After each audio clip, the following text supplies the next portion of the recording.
Questo è il campo trincerato di Dosso Merlo, è un lavoro di conflict archaeology, cioè di archeologia dei conflitti, ma anche di public archaeology, perché vede coinvolta un'intera comunità. Qui non c'era niente, c'era solo bosco, poi improvvisamente, ve lo faccio vedere col drone, alzandoci, vedete che sono emerse queste bellissime trincee. Ecco, queste trincee sono quelle realizzate dagli italiani, una linea difensiva, di fronte naturalmente avevamo gli austriaci, un punto d'osservazione straordinario, perché se noi andiamo a vedere qui e tiriamo su proprio la telecamera, vediamo dietro di noi il lago, vediamo i boschi, ma soprattutto se giriamo bene vediamo attestarsi la parte nord del lago di Garda con tutto quello che ne consegue, ovvero i campi trincerati austriaci. Questa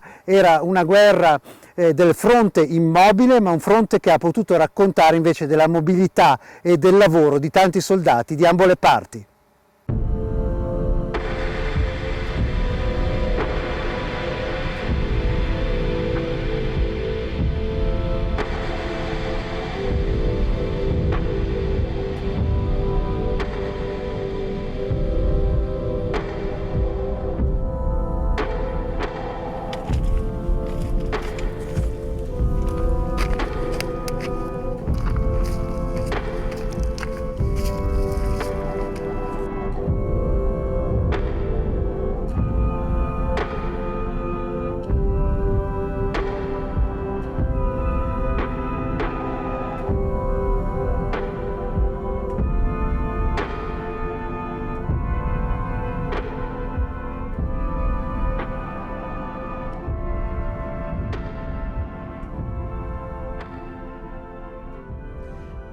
Diciamo innanzitutto che il progetto di recupero di queste opere entra in quello che abbiamo definito il progetto di recupero di Dosso Merlo, che è qui alle mie spalle, e che nasce da un'iniziativa direi virtuosa da parte di una piccola amministrazione, il comune di Malcesine, che è consapevole delle potenzialità paesaggistiche e culturali del proprio territorio, sceglie di approfondirne, almeno in questo caso, una parte meno nota in quello che è la visione complessiva di un territorio magnifico come quello dell'Alto Garda, ossia la parte inerente a una porzione di storia, tutto sommato abbastanza recente, che tocca questo territorio, ossia la storia della Prima Guerra Mondiale.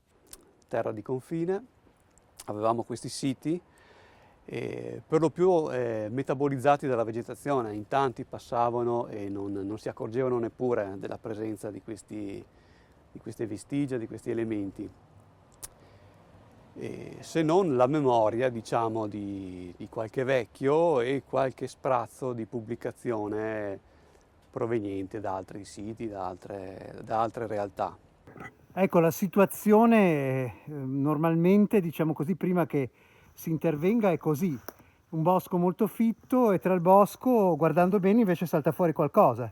Esatto, è la situazione vergine, è molto poco leggibile, però le evidenze di una strutturazione così massiccia a distanza di 100 anni comunque sono ancora visibili.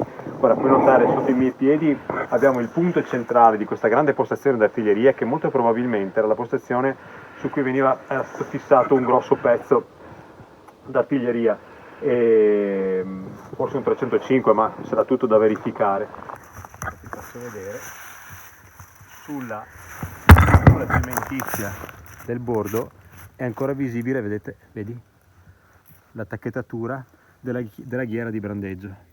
La cosa forse più inusuale in quest'ambito è stato l'utilizzo di un metodo che non è abitualmente impiegato per quanto riguarda dei contesti subcontemporanei, che è il metodo archeologico. Ecco, ho usato questo termine volutamente, metodo. Spesso parlare di archeologia significa evocare luoghi come possono essere noti a tutto il grande pubblico, da Pompei a Paestum, ad Agrigento, le piramidi, ma in realtà stiamo parlando di un metodo singolare, estremamente scrupoloso, che non lascia nulla al caso, e estremamente versatile. e che si occupa in diverse branche nella sua complessità, che non sono esclusivamente lo scavo, ma sono anche per esempio la mappatura, la sovrapposizione delle informazioni geografiche contemporanee con quelle antiche e via dicendo. Ed è proprio questo che è stato fatto qui. Cioè, tutto è iniziato con una campagna di ricognizione di superficie nel 2013, dove sono state mappate tutte le evidenze ancora percepibili all'interno del territorio di Malcesine, inerenti al grosso sistema difensivo che il Regio Esercito Italiano costruì qui dal 1915 al 1918. Quello che vedete di fianco a me sono i resti della struttura a fronte del trincerone che cingeva la parte frontale verso nord-ovest, quindi verso l'effettiva potenziale avanzata nemica del trincerone appunto di Dosso Merlo. Siamo ancora in una fase di scavo operativa, vedete, si intravede ancora la parte più chiara, bassa, sotto, era completamente coperta di detrito che è stato progressivamente tolto.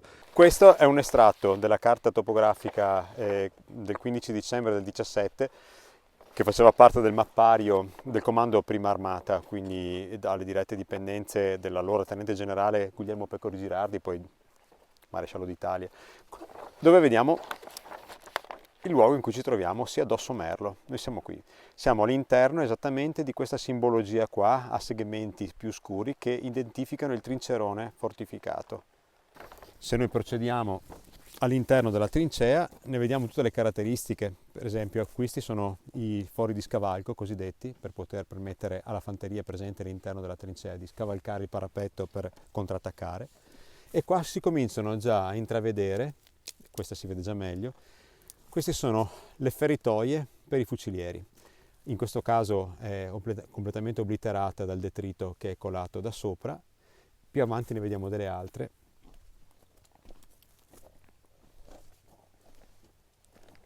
Eccole qua. Questa è operativa. Il piccolo spazio per la riservetta di munizioni. Si intravedono ancora le tracce probabilmente del fondo di scatolette per azioni alimentari. Questa è l'archeologia delle tracce. Questa è l'archeologia delle tracce. Dosso Merlo ha una posizione estremamente strategica, infatti anche proprio per questo motivo è stato così potentemente dotato di strutture difensive. Io mi trovo all'interno molto probabilmente di un osservatorio, siamo proprio di fronte alla testata del lago di Garda e in questo caso perfettamente di fronte al sistema difensivo austro-ungarico che andava da quella dorsale rocciosa alla mia sinistra, laggiù, dalla Rocchetta, Punta Sperone, scendendo su riva del Garda, il suo campo trincerato, e proprio sulla sinistra, alla base, dal lago alle rocce più verticali, a quello che viene definito il sistema fortificato del Ponale, ossia un sistema di difese incavernate, praticamente imprendibili, che difendevano la testata del lago. Ci spostiamo verso destra, arriviamo al Monte Brione con Forte Sant'Alessandro, Torbole, le difese di Nago e poi di là si sviluppava la vera e propria prima linea di questo settore che per quanto riguarda le difese italiane si articolava dalla dorsale di Dosso Casina, Dossalto di Nago fino a dominio di quota sulla Valle di Loppio e che fronteggiavano appunto le postazioni austriache della valle stessa, della Val di Gresta, fino ad incontrare la Valle dell'Adige. La guerra qui fu un duello d'artiglieria sostanzialmente, scontri di pattuglie e pattuglie avanzate nei settori più prossimali alle due linee che si contrapposero, ma in questo settore specifico ci fu più che altro uno scambio di colpi d'artiglieria. Dosso Merlo fu colpito più volte e il fuoco dell'artiglieria austriaca proveniva dalle fortificazioni del Ponale, dalle batterie di Montebrione e dal campo trincerato di Riva. In questo caso mi trovo all'interno di quello che rimane dell'osservatorio della cima di Dosso Merlo, che anche qui aveva una sua dotazione di truppe fornite dalla Regia Marina con una batteria antiaerea posizionata poco più a sud di dove ci troviamo. Questa struttura era una struttura, come vedete, cementizia, che è stata in parte demolita nei primi anni del dopoguerra, del primo dopoguerra, da parte di recuperanti di materiale ferroso locali che, nella speranza di poter estrarre preziosissimo metallo dalle vecchie strutture militari, cercavano appunto anche con la demolizione di poterla estrarre.